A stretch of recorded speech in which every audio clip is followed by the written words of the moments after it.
We're here today to talk about the latest series published by HENI, Focal Points, and we are here with the author, Robert Storr. Thank you so much for joining us. So Robert, you've written so much in your career. I've been reading a lot about it over the last days and weeks. How have you picked the subjects for this series called Focal Points?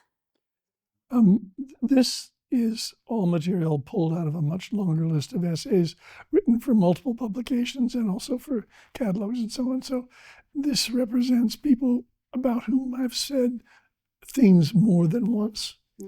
And on that score, I have never rewritten an essay that I published already and rewritten it to make accommodations for new thoughts. I've always added on a new essay for new thoughts. So this is a sort of a building process of incremental ideas, layers of ideas, and the French have expression, l'esprit d'escalier, which is the spirit of the staircase.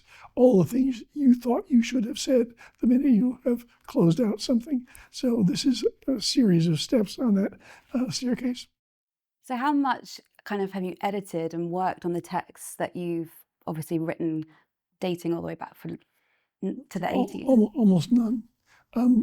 Francesca Pietropaolo, who's the editor of the series and who's my colleague in many projects, including the Venice Biennale of 2007, is the official editor, and she has made the selection of essays. She's made whatever editorial content things she thought were important, and she checked them with me. But as I said, I did not want to change my thoughts and try to make myself right retrospectively.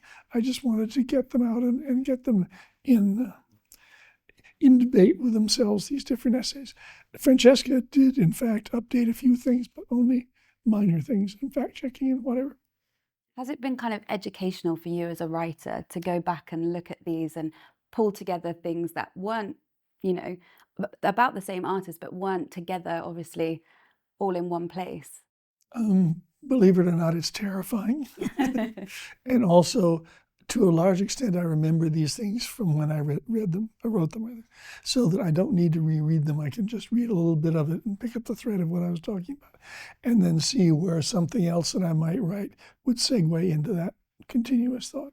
So it's a bit of memory prompt and self-correction and so on, but yeah, I didn't reread them all. Is it a bit like, if you listen to your own like listening back to your own voice or watching yourself on TV, like rereading yourself as a writer? Does it feel? That is really horrifying.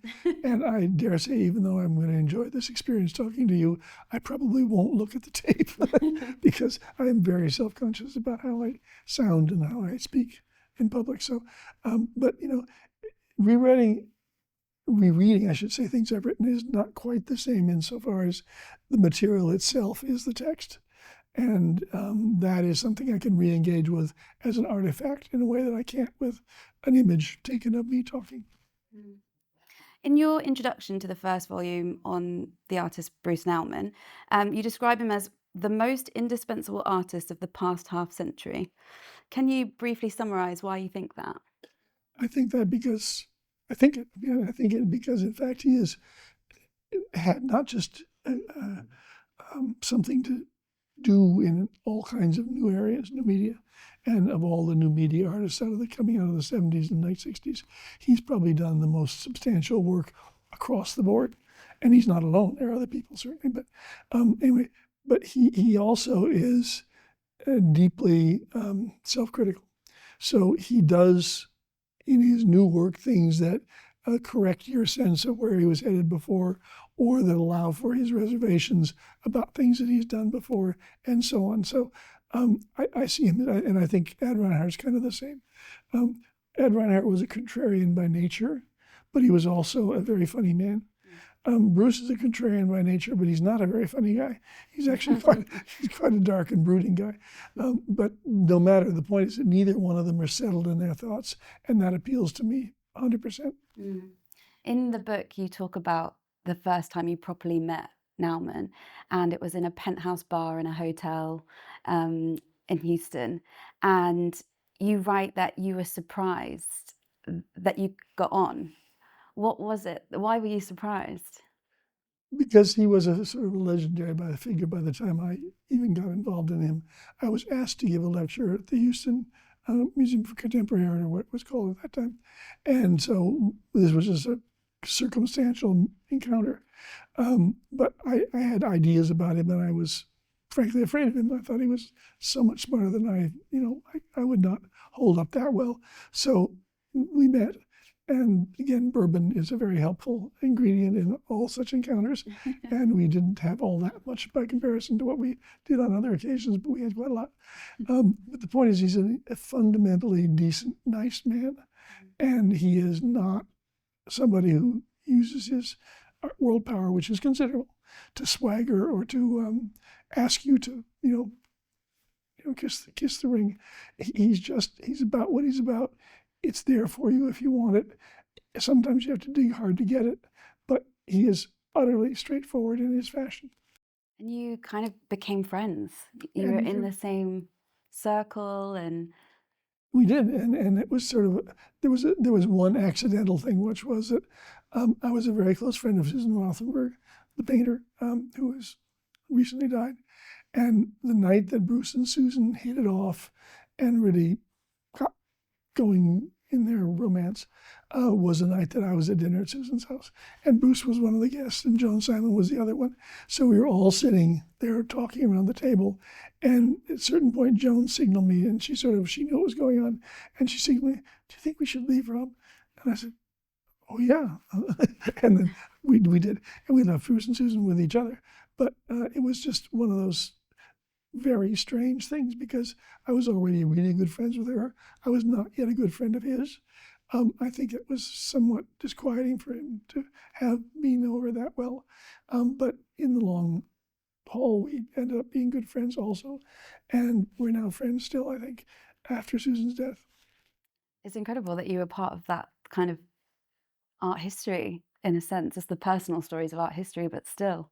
Yeah, well, it's just circumstances. It's a function of living downtown, or I wasn't living there, but being in and around downtown New York. But the same would be true for people in Paris, or for people here in London at different times. And people went to the Colony Club to make such events happen. There was no bar like that in New York anymore.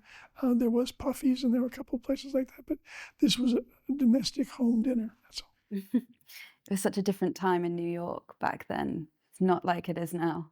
Totally dissimilar. Again, one could meet very famous people at that time, and maybe several in one evening, and they were not aware of their fame to the extent that one would be now, probably, and one was not expected to be aware of it either. Would you say that, obviously you have this close relationship with Nauman, and you've been writing about his work for the past 30 years, would you say that kind of his work or his presence has been fundamental to your thinking and writing as a critic? Absolutely. The way Bruce thinks about things overlap with mine at so many different points. So he is fundamental, both as a confirming voice to what I'm worried about, and also as a provocateur to make me think again about something that I thought I had pretty well about. So Bruce is a critical person to my critical point of view. Yeah, you can tell that from the book, for sure. So as an art critic, who's obviously your main tool is, not that you're only an art critic, but as an art writer and critic, and words are your tools. And I feel like Nauman is very similar in that way, that he uses words and manipulates words in many of his works. Do you think that's one of the reasons why you feel like a resonance with him as an artist? Could be. The one thing he does that I appreciate a lot is he takes things and turns them into puns, or flips them around and reverses them. And he thinks of language as being kind of a toy. Always a significant toy, always a toy with punch, potentially, or the capacity to wound. But in any case, it's a thing you can play with. And he was a serious reader of Wittgenstein. I did not read Wittgenstein until after I encountered Bruce, but it's on his account that I did. But, the idea that language is a game, and it's a game that we, as participants in a culture, play willy-nilly, and that the more conscious you are of its game capacities, the more able you are, in fact, to say what you mean, or to try to mean something that you say. That's all that's going on in his work. And,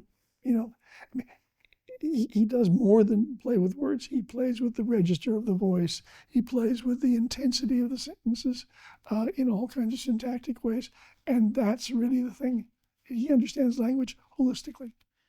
There's a side of Nauman's work, I think, that challenges people. And for that reason, lots of critics aren't a fan of his work. But well, that's always puzzled me. I was friendly with this American philosopher who I knew and about whom I talked about many things, who could not abide Bruce. And he couldn't abide him because he was prone to making things that were ugly and aggressive. And I don't understand how you can be a philosopher of aesthetics, which is what this man was, and have that attitude, because beauty and ugliness are part of the same dynamic, aggression. And I think it's the essay of Burke on beauty, said that the things that are beautiful tend to be proportionate, tend to be smooth, tend to be even, and that for that reason also they become forgettable because we can become used to them more readily. The terrible sublime, which was his key subject, the terrible sublimes a reminder of how small we are in the universe and how likely the things we are that we love are likely to surprise us and even harm us. And I'm a Burkean to that extent, and I think Bruce is too. Are you still writing more about Nauman's work? It's obviously once you publish a book like this, it feels kind of rounded out in terms of the things that you've written, but are you constantly thinking and writing more about his work? I would if I had the occasion to do so, but I don't have that many occasions anymore. He did a piece recently which was about, mark making on a desk that was so fantastic. I would have written about that had I had the opportunity, but I didn't. But I don't want to do a book on Bruce the way I've done about Louise Bourgeois or Philip Guston or Gerhard Richter. I think I'm not any longer able to do something that extensive and that long form. This is a perfect way to kind of capture these moments in time and your thinking in time. So moving on to your second book in the series about Ad Reinhardt. He is an artist that's better known for his abstract works, but in the book you start by talking about his comics, which are much less known. But you yourself have interest in comics and have put on shows and included works by artists that are of that nature. Where does that interest come from for you, and is that part of the reason why you're drawn to Reinhardt as an artist? Well, I think part of it is that I was dyslexic and I could not read. So I looked at pictures and told myself stories about what those pictures meant.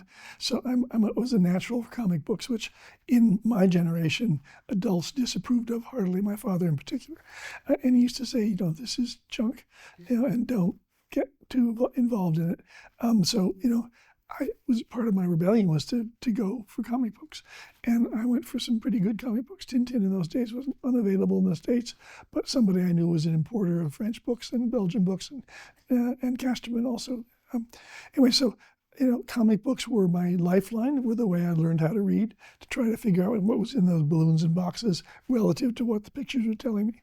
So that's a simple autobiographical thing. But the other side of it is that, the comic sensibility or the humorous sensibility or the text and word sensibility is something that is not the opposite of art, although for a while it was thought to be. But, there is a great tradition of comic artists in Britain, Gilray and others, Hogarth. And I have Hogarth on my wall at home in Brooklyn, and I have Gilray's too.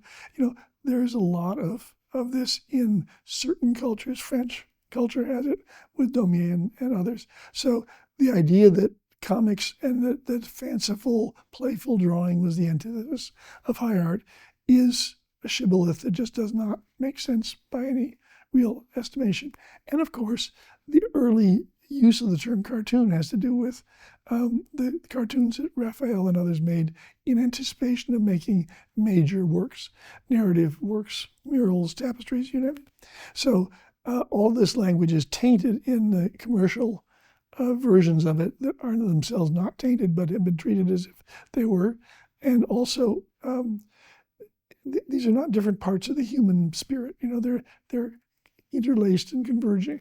So if you can go hot and go cold, go tragic, go comic, that's when you know you're really into the rich soil of human nature and the imagination. Yeah, I mean, Reinhardt himself was not, he thought of his comics as low art, or he didn't want them at least to be seen in direct relation to his abstract painting.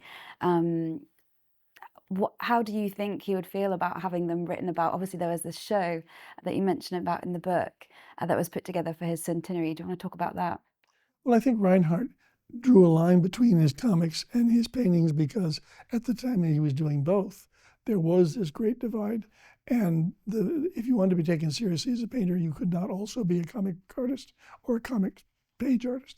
But that's not a truth about comics. That's a truth about a certain period of American cultural history. And as I said, it's not the same cultural history for all countries. It wasn't that way in Britain in the 18th century, 19th century. And it wasn't in France in the 19th century. And it wasn't in Germany for very long periods of time. So why we think this is a matter of cultural indoctrination, it's not a matter of the truth of the antithetical nature of these two enterprises. Now, Reinhardt did these for money. He did them as a vent to blow off steam.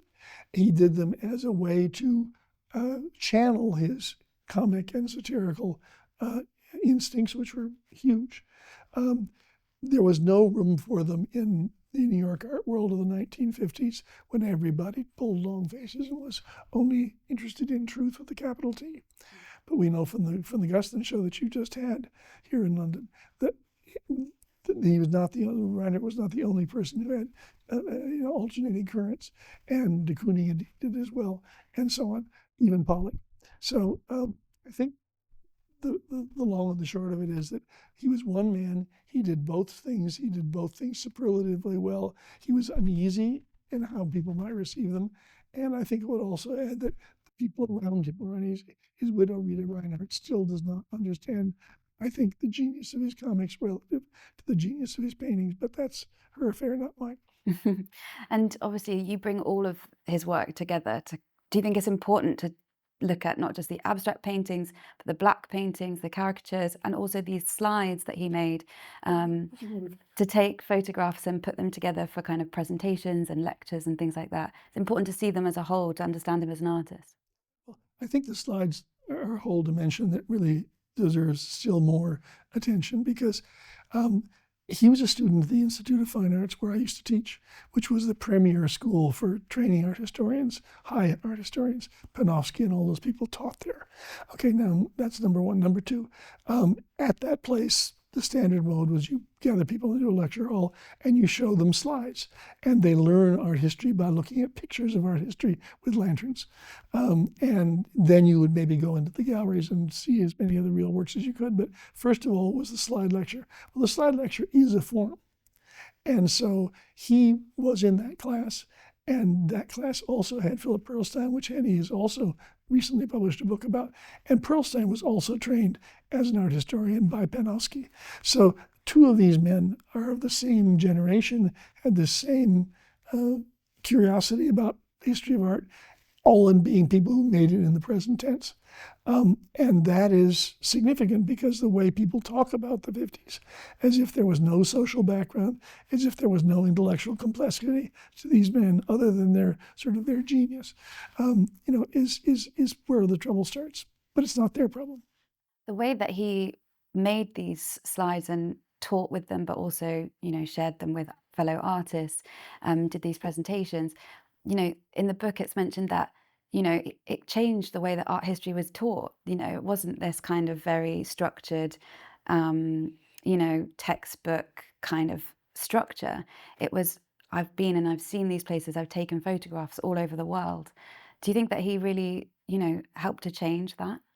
I think he was part of it. Yeah, George Kuebler, who was one of his inspirations, and that is another part of it.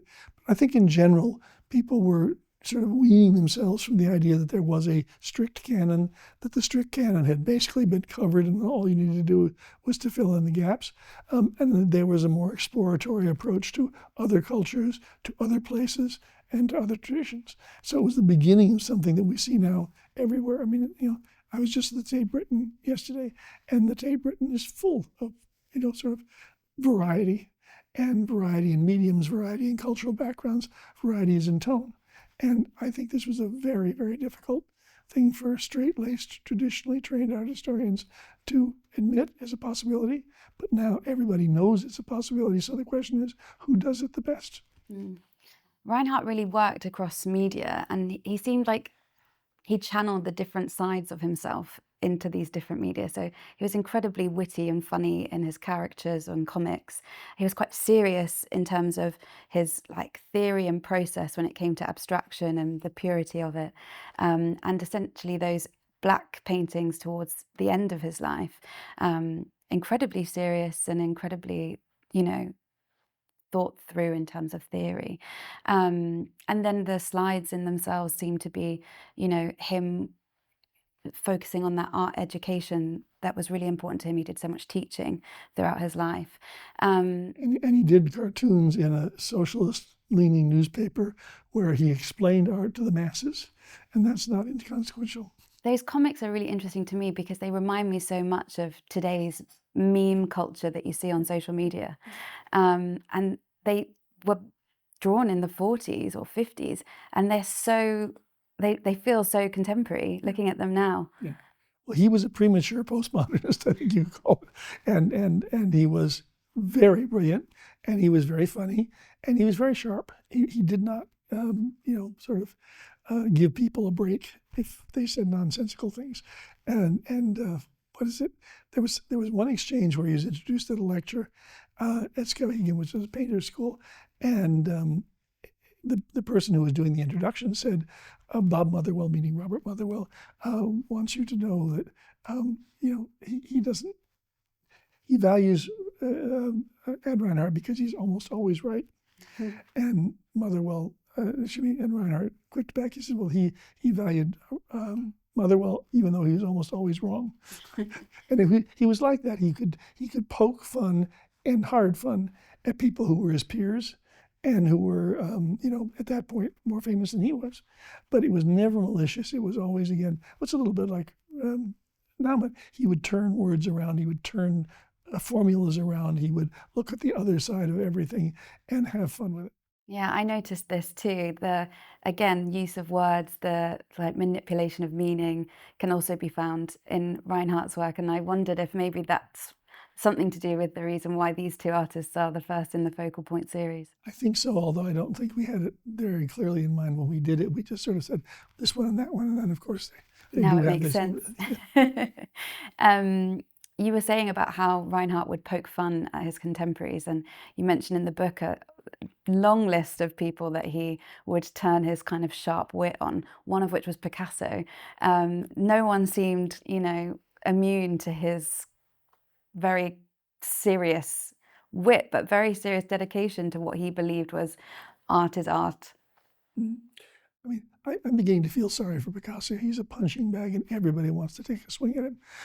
He was a great artist after all. He was a misogynist. He was all the things people say he was, but he was also a great artist. So hating Picasso is pretty cheap these days. Reinhardt started it quite early on. But the point is that I think you have to kill your fathers. And you have to know that they will fight back sometimes when you make the attack, but you have to also know that you're going to become a father, and you should not take yourself too seriously or see yourself as immune from the same temptations. So, Picasso, let him be Picasso. I mean, Sophie Calle just did a show at the Picasso Museum where she basically arrogated to herself all the privileges of a great artist in the Picasso mode in his very house. And I'm saying, go for it. One thing I wondered is that this kind of, not necessarily bickering, but more like kind of strong critique that Reinhardt gave to his contemporaries. Do you think that it kind of hindered his profile or his career in any way, or helped him? Oh no!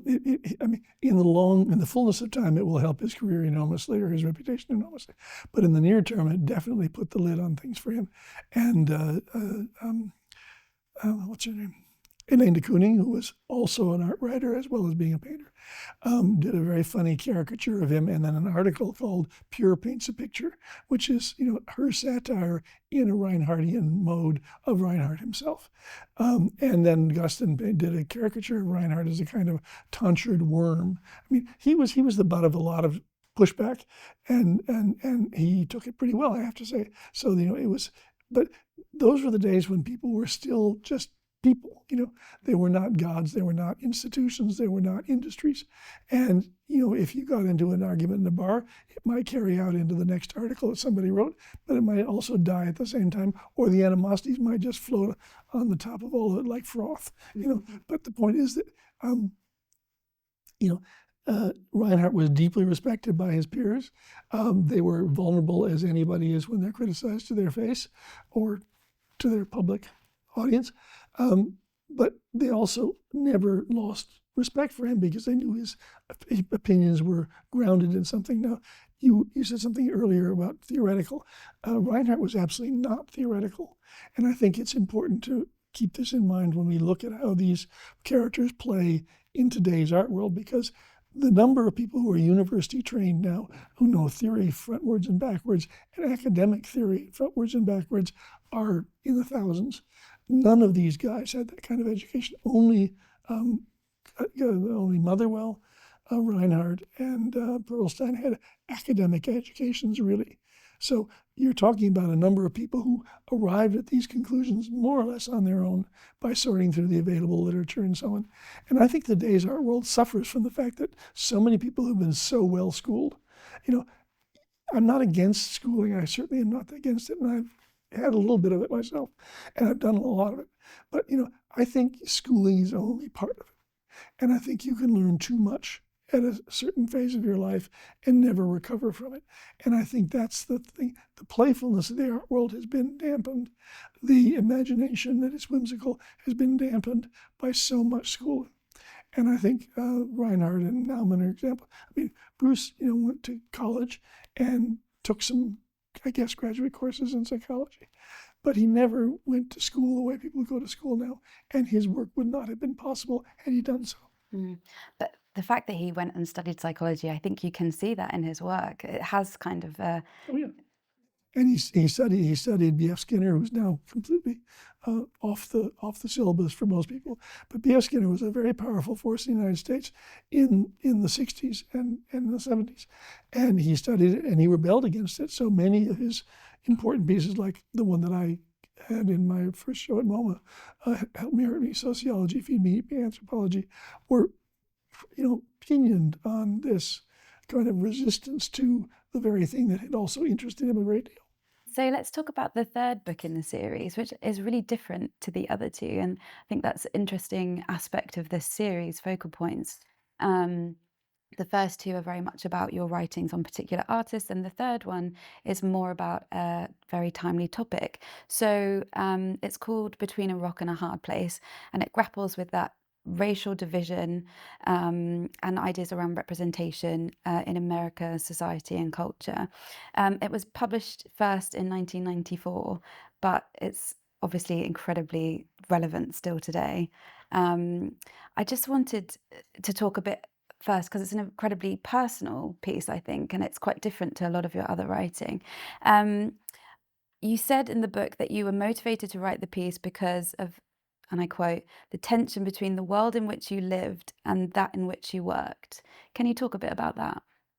Okay, well, at that point, my wife and I, and we had a daughter already by that point, lived in Brooklyn, in a part of Brooklyn which was mostly West Indian.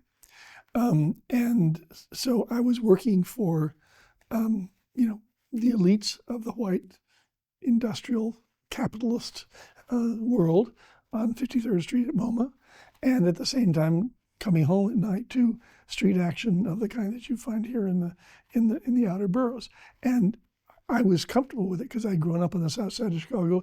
I'd lived in mixed race communities for most of my life, but I also was aware of it acutely because I'd never been a full citizen of the other world, the elite. I have some background there, but I hadn't lived it myself. So, I was sort of torn between these two extremes, and aware also of how they informed one another, how they made me think differently about everything that I thought was given about racial relations and other things.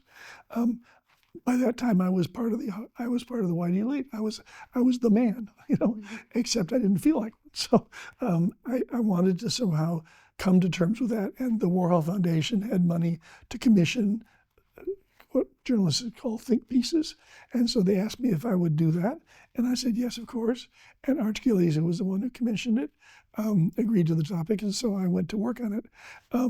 I did it a little bit too soon, I must say, because the culture had not moved around to wanting to delve into these things very much.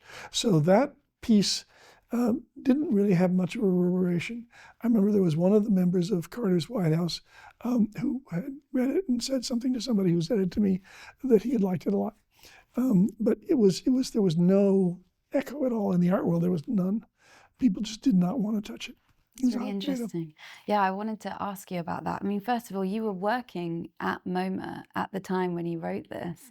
What was the reaction kind of from within about you? There was very little. Really? I mean, what was it? Herbert Marcuse talks about repressive tolerance. Well, MoMA is the capital of repressive tolerance. Mm-hmm. And so, nobody said anything practically except a few people who said it privately. And nobody, went after me because of what I wrote, partly because the piece is not an attack on MoMA or anything like it. It's just musings on what it's like to constantly be shifting from these two extremely different worlds. But anyway, the question is exactly, I don't know, but I there were no repercussions, but there was also no echo, and there was no pushback. I do remember having a party at our house in Brooklyn, to which a number of important African-American artists came, and also Louise Bourgeois, who's not African-American, but who's part of the opposition, and they were very appreciative of the fact that I had written it and so on, so, Do you think it was like a very unique experience that you were going back and forth from Brooklyn into MoMA? Did your colleagues have similar experiences, or did they all live in Manhattan? Like, what was it, do you think?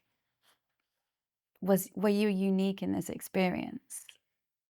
I was unique in it to the degree that I was the only sitting curator at the museum who lived outside the Isle of Manhattan. I think I was unique to the extent that I was the only person who thought it was a matter of substance and of interest, not something that had to be kind of endured. But I mean, I don't want to make claims for myself. Just nobody else did it, and I did it. The reason I did it was that I had discomforts that I wanted to articulate, and I thought they were pertinent to how I performed my job. So I was trying constantly to bring African American art into the museum. And there's a bit of that in the version that was published by HENI. The first version of the article had none of that, because again, I was very careful not to want to sort of blow my own horn in this context where I was trying to really talk about a community of artists who were underknown. It's not that the curator discovered them, Columbus, that makes the difference. It's that they're neglected, and that's what needs to be attended to anyway. But the discourses of racial imbalance at that time were nothing like what they are now. And so I had to choose my words very carefully, choose my examples very carefully, and try and not make it them and us or me first kind of situation, but just to talk about it for what it was. And that's what I tried to do. The way that you write about, it's Flatbush, right? Yeah. The way that you write about Flatbush in the article is really beautiful. It's very narrative, and but it's also quite shocking, some of the things that you describe, the levels of violence and eventually the reasons why you had to leave. What made you decide to live there? It was the only place we could afford. I mean, put it bluntly. It was also, again, because I'd grown up in the south side of Chicago, not far from a similar place on the south side, that I was aware that it was possible to live there. I mean, that there were interesting people. It was not as dangerous as it might be. You had to watch your back. You had to have street smarts, we call it, and you had to be really careful about how you conducted yourself so as not to invite or attract attention of the kind you don't want. But it wasn't until somebody got shot in front of our house that we thought we would leave. And, that was also not until we had children and we realized that we could not train them in short order to avoid that kind of violence, which was just too random. It's a very different place now, of course, 30 years later. It is 30 years later, a very different place, and it's gotten gentrified beyond anything. But there are many places like that, exactly like that, still in New York. If you want to find them, you can. So what was your experience of kind of racial division that you saw at MoMA? Well, there are many different levels. The staff, the guards, and the many of the people who were in cleaning jobs and so on and so forth came from my neighborhood. I mean, there was a man I used to see regularly at the subway stop, and he and I would go to MoMA, to different paths, but from the same station. There was one curatorial assistant in photography, Adrian, who was very good and very competent, and was completely demoralized by the experience. There was one senior curator, the senior curator, Kenneth McShine, who had been there for ages, and he was also he was a V.S. Naipaul character. He came from the highest levels of Trinidadian society. He was African Trinidadian, but he was in all other kinds of ways a product of colonial elites, and was arrogant and entitled and really difficult to deal with. He was also gay, which meant that he was out gay at a time when even that was not that common in the museum.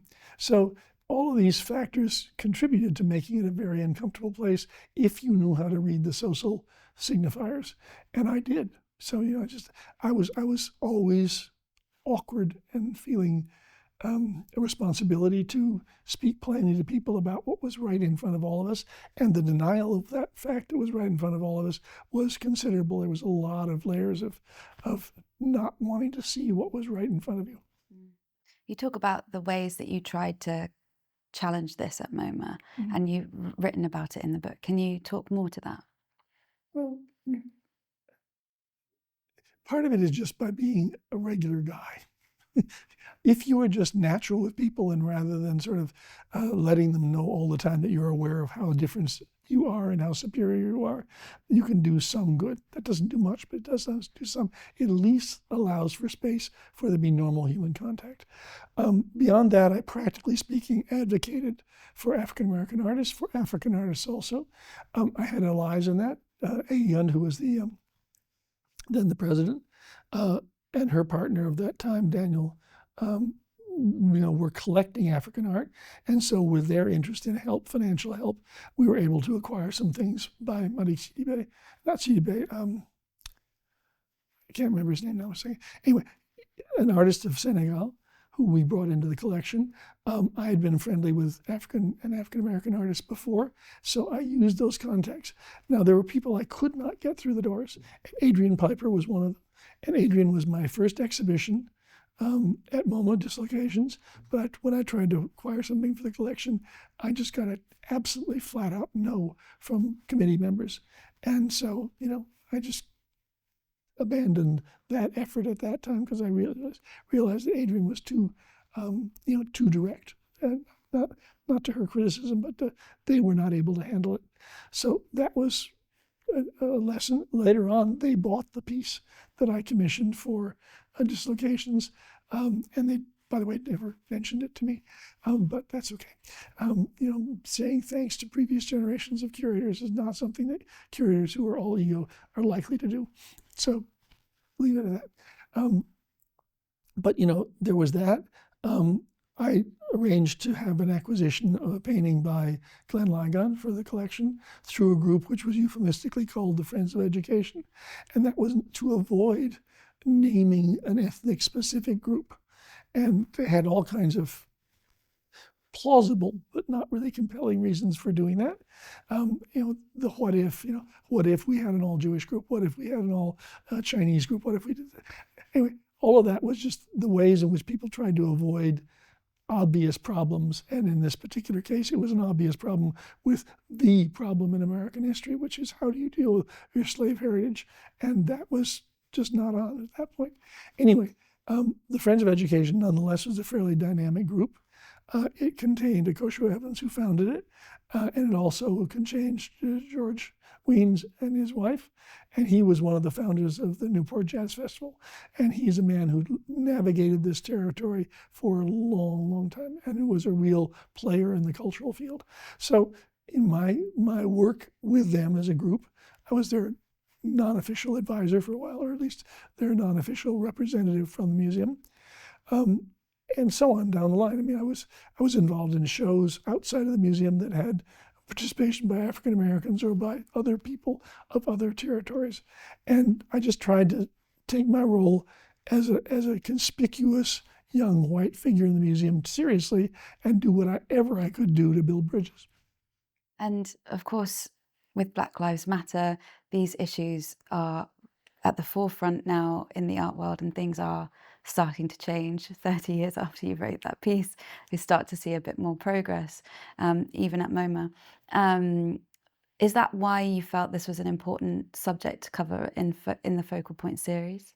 I thought it would give people an idea that there was a prehistory to this.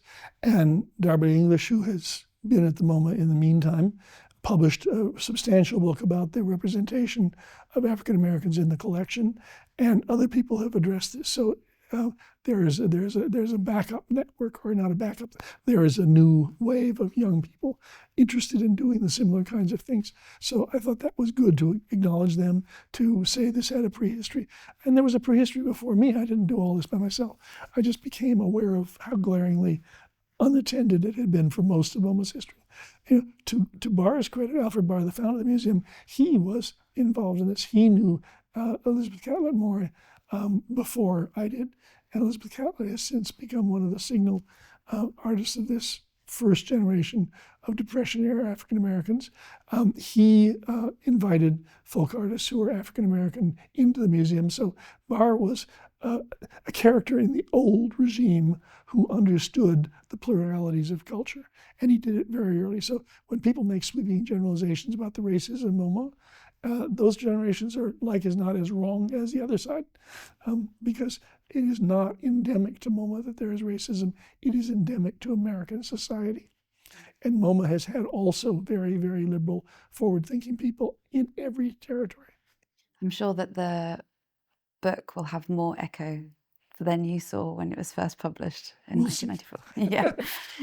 I'll be no doubt guilty of some lapse that makes me open to other levels of meta-criticism. I just figure that's the way it goes these days. That's the story of being an art writer. Was it a difficult piece to write? And was it difficult to revisit 30 years later? That's one of the ones I did revisit carefully. And it was difficult. It was reasonably difficult to write because I don't naturally like to write about myself. I like to say when there's privileged information that I have because of a particular experience, and that I've woven into my criticism for some time now. But I was raised of the school of writing where you never use the pronoun I. You just don't use. But then, of course, sometimes you're the only source, so you have to. You know, I found it a challenge, but I found it a challenge from which I learned a great deal. It changed my writing substantially as a result.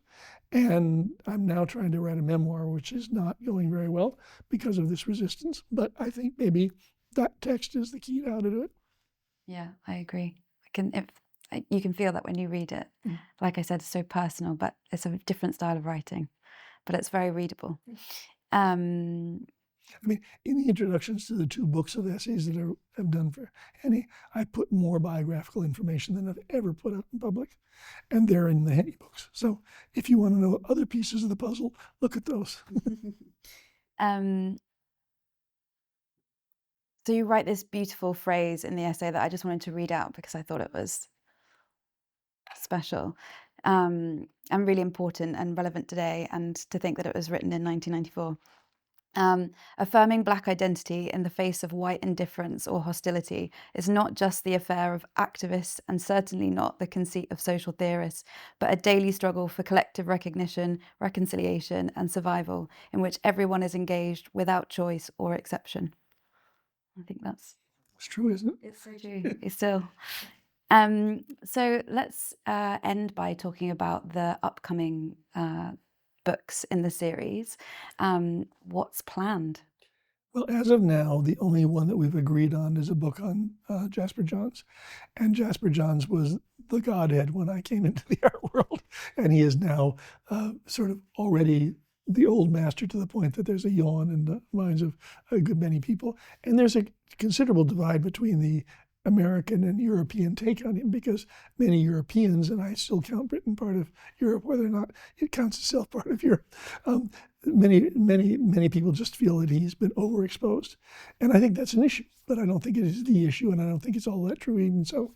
Anyway, the idea was to gather together writings done on Jasper, two of which were in the collected writings, the third of which was not. And there's a couple of others that might be out there that I haven't thought about in a long time. I call him Jasper because I've actually known him for a very long time, and everybody calls him Jasper. So, and the people who really know him call him Jap, but that's beside the point. The point is that I've thought about him. He's been a problem for me at various and sundry times, and I almost never write about somebody who has not been a problem for me. I think I say that in one of the essays, but I begin essays often trying to figure out what is my resistance to a particular artist, or what is the nature of my attraction to that artist if I have reservations of other kinds. One of the essays that's in this group of things that I've written about Jasper is an essay that I wrote for the Royal Academy show that was here several years ago, and it's never really been published in the United States. I mean, those catalogs do circulate, but very little. So the reason for doing this is not just for readership in Britain, but it's for readership in the United States, because, as I said, I am not exactly persona grata in academic circles. And so to have something like this, which addresses very specifically the sexuality questions, which have been the subject of a lot of writing about him, and a lot of controversy and a lot of discomfort on his part. So I've tried to go straight at them, knowing what I know, which is to say not a whole lot, but a good deal, and to deal with what the content of his work is in relative to his his sexual nature. Do you see ways in which he connects to the other two artists in the series? We found some connections between Reinhardt and Nauman. Is there something in common that's, the thing that you have a problem with Johns? Or Well, with Johns, I think he's very connected to Bruce's work, and he's very connected to Bruce. They admire each other, they've collected each other, and so on. And Jasper was one of the first people to collect Bruce in major things early on in his career. So that's one point. With Reinhardt, less so, but wordplay is an issue with Jasper also. So, but Jasper is just like one of these pivotal figures who is so elusive, and the desire to pin him down is so intense, and the impossibility of doing that is so unquestionable that makes it interesting to me. As I said, I met him at a party. I didn't say it, but I wrote it. I met him at a party in 1968. And I was a very, very green character at that point. I didn't know who I was meeting except by name. And, we hit it off reasonably well. So I didn't meet him again for many, many, many years, but he made an impression on me. And his work, in the meantime, had made a deep impression on me. So writing about him was a sort of, that's the person that everybody who was ambitious as a critic in my generation wanted to be associated with. He was the sort of Picasso figure. And for some of the same reasons, anybody who is overrated or accurately rated but talked about all the time is sort of it's a disincentive to add yourself to the line. But I overcame that, and then I proceeded to figure out what my feelings about his work really were, and what my feelings about what was not being said about his work really were. So that's why there are those three essays. The last of them, the one that was never published in any collections, is an essay on his abstraction. And I didn't want to put it in terms of abstraction per se, but just saying there's a large component of his work which is responsive to the abstraction of his period, and that is a contribution to it as well. And so what is that? And that's it. It's exciting that you're still uncovering unpublished writing. There's some more, but there's not a whole lot. There's a detective story that I have in the drawer. I didn't want to publish that. That would be great. Is it art related? No, it's political. It's about a sociology professor in South Side of Chicago who has a student murdered because she tumbles upon, some skullduggery that the university is involved in real estate. So, When did you write that? in the first year that my wife and I were together, we weren't even married, in 76. We'll have to have our writing escapisms. Yes. Well, maybe I should just do what real serious detective story writers do, which is to take a weekend off and write one flat out. Do a retreat. Yes. And there's another book, the essay on race is one of several that I've written, which are sort of thematic rather than artist-specific. And there's another one which is artist-specific, but it's more because of the surround, and that's on Richard Serra's Tilted Art Controversy. And that's a thing which can stand alone, actually, and then be supplemented by other essays. Great. Well, thank you so much for talking about your books and your upcoming books with us. For anyone who wants to read more and find out more, they should buy the books.